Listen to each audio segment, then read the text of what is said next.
हे guys, मैं हूं सचिन निगम और आज की इस वीडियो में हम बात करने वाले हैं शी हल्क के 6th एपिसोड के बारे में। अब देखो 6th एपिसोड को देखकर मुझे लग रहा है कि 28 मिनट के एपिसोड में 15 मिनट उन्होंने बस टाइम पास किया, पता नहीं क्या किया। लेकिन मुझे ऑनेस्टली बता रहा हूं 3 एपिसोड अब बचे हैं शी हल्क के, 6 निकल गए हैं, 3 बचे हैं। इन 3 एपिसोड में मार्वल वाले कहानी को क्या करने वाले हैं, कैसे सेटअप करेंगे, आई हैव नो आइडिया। और इस शो में कोई भी डायरेक्शन मुझे नहीं दिख रही और मुझे लग रहा है कि इस शो का जो सोल पर्पस है वो सिर्फ और सिर्फ डेयरडेविल को इंट्रोड्यूस करना है और कुछ भी नहीं है। What is my purpose? You introduce Daredevil. Thank you. What is my purpose? You introduce Daredevil. Oh my god. Yeah, welcome to the club, pal. हालांकि इस एपिसोड को देखने के बाद में काफी चीजें क्लियर हुई हैं और एंड में काफी सारी चीजें बताई गई है हमें, और जो मेन विलन है उसके बारे में बहुत ही बड़ा हिंट हमें दिया गया है जिसके बारे में इस वीडियो के अंदर हम बात करेंगे। सो हे गाइस, मैं हूं Sachin Nigam and let's begin this video.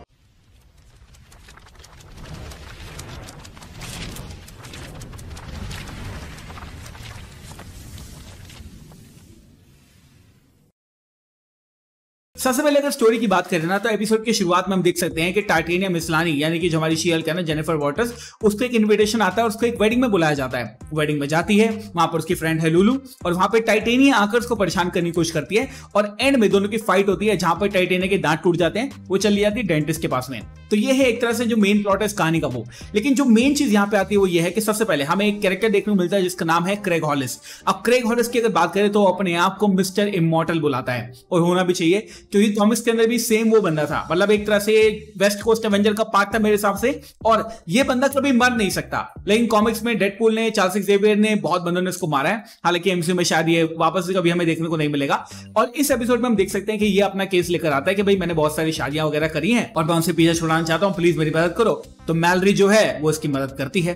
तो यहां पर हम देख सकते हैं छोटा सा प्लॉट ये चल रहा था। तो हाँ, ये क्रेग हॉलिस है, मिस्टर इमॉर्टल, कोई ज्यादा बड़ी बात नहीं है। लेकिन जब वो वेडिंग के अंदर जाती है उसके बाद वो एक लड़की से मिलती है जिसका नाम होता है जॉश, और यहाँ पर जो मेन प्लॉट है ना वो ऑलमोस्ट खत्म होने वाला होता है। लेकिन एपिसोड के एंड आते आते कुछ चीजें हमें देखने को मिलती है जहां से हमें पता चलता है कि भाई एपिसोड कहां जा रहा है और इसका मेन विलन कौन है।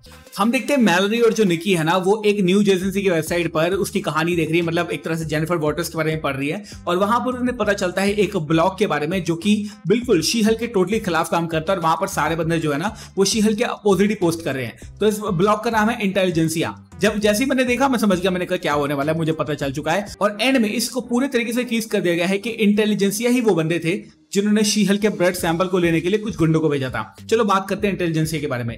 अब इंटेलिजेंसिया की बात करें तो ये एक ग्रुप है सुपर हीरो विलन्स का, जहां पर जो मेन कैरेक्टर है वो है मोडॉक और लीडर। अब लीडर हमें पता है ऑलरेडी कैप्टन अमेरिका 4 के अंदर विलन होने वाला है, और मोडॉक हमें Ant-Man and the Wasp Quantumania के अंदर देखने को मिलेगा। तो यहां पर हम देख सकते हैं कि शायद जो लीडर है ना वो इन सब के पीछे बैठकर जो शी हल्क उसका ब्लड लेने की कोशिश कर रहा हो, क्योंकि वो हल्क का ब्लड ना ले पाया हो और अब वो सिर्फ शी हल्क का ब्लड लेना चाहता है। तो याद है आपको पुराने वाले एपिसोड के अंदर 4 बंदे आए थे जिन्होंने शी हल्क पर हमला किया था।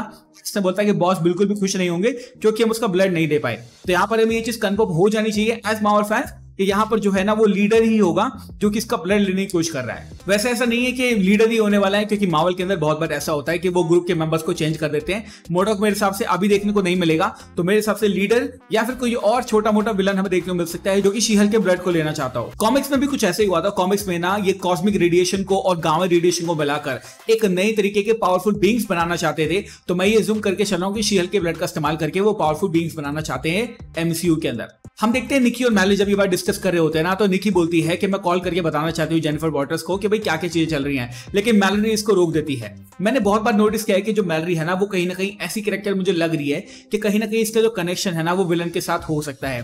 प्रीवियसली मैं टॉड को लेकर भी ये बात कह रहा था, बट शायद टॉड और मैलरी मिले हुए हो सकते हैं इंटेलिजेंसिया से, और शायद ये दोनों बंदे जो है ना वो विलन के लिए काम कर सकते हैं। तो मैलरी बोलती है हमारी निकी को कि तुम उसको फोन मत करो, उसको अपनी लाइफ जीने दो।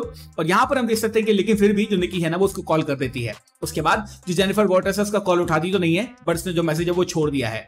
अब यहां पे आता है एक बहुत ही बड़ी बात। हम देखते हैं एंड के सीन के अंदर वहां पर हमें एक बंदा देखने को मिलता है जो कि देख रहा होता है, पूरी मॉनिटरिंग कर रहा होता है शी हल्क कहां पे है, क्या कर रही है। और एक बंदा जो है ना वो पुरानी वाली नीडल को लेता है और उसको फेंक देता है, मतलब वो वाली नीडल जिसमें शी हल्क का ब्लड नहीं था, और अब वो एक नई सुई लगाकर ऑब्वियसली यहां पर भेज रहा है। और ऑब्वियसली आपको ये बात पता है कि नई सुई जो होने वाली है ना ये शायद वाइब्रेनियम की हो सकती है या कोई और मेटल की हो सकती है जो कि हल्क की स्किन को पेनिट्रेट कर सकती है। याद है आपको वो टाइम जब टॉड बोलता है कि क्या तुम्हारी जो स्किन है वो वाइब्रेनियम तोड़ सकती है? तो हाँ, थोड़ा शक तो मुझे हो रहा है। और मुझे लग रहा है कि हाँ भाई अब थोड़ा थोड़ा पता चल रहा है कि कहानी कहाँ जा रही है। एक चीज और जिसका हम सब इंतजार कर रहे थे वो ये है कि हमें अब डेयरडेविल देखने को नहीं मिला। आई डोंट नो व्हाई, छठे एपिसोड तक उन्होंने क्यों छुपा के रखा है। मुझे लगता है कि 7वें एपिसोड में तो इंटेलिजेंसिया से जो शी हल्क है उसका सामना होगा और 8वें या 9वें एपिसोड में आपको डेयरडेविल देखने को मिलेगा। और मैं तो ये तो कह सकता हूँ कि शायद 9वें एपिसोड में देखने को मिलेगा, क्योंकि डेयरडेविल का जो सीन था शी हल्क के साथ में वो ये था कि लॉयर बन के तुम लोगों की मदद कर सकती हो और अगर लॉ उनकी मदद नहीं करता तुम शी हल्क बन के उनकी मदद कर सकती हो। तो ये एक ऐसा लेसन है जो कि इस सीरीज के एंड में दिया जा सकता है। तो हाँ, मेरे को तो लग रहा है कि भाई 9th एपिसोड में आपको डेयरडेविल देखने को मिलेगा। ओवरऑल अगर एपिसोड की बात करें तो एपिसोड 40% फिलर था, 60% में 20% कहानी दिखाई गई और अब आने वाले 3 जो एपिसोड्स है ना वो बहुत ज्यादा इंपॉर्टेंट हो जाते हैं, क्योंकि अब हमें दिखाया जाएगा कि क्या चीजें क्या हो रही है।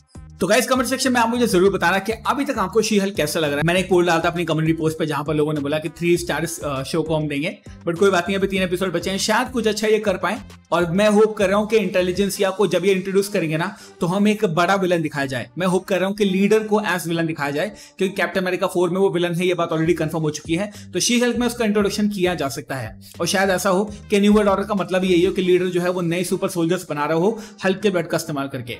शायद मुझे तो ऐसा ही कुछ लग रहा है। Thank you so much for watching this video. मैं हूं सचिन निगम, मिलूंगा आपसे अगली वीडियो के अंदर। Bye guys, take care, love you all and have a great amazing day.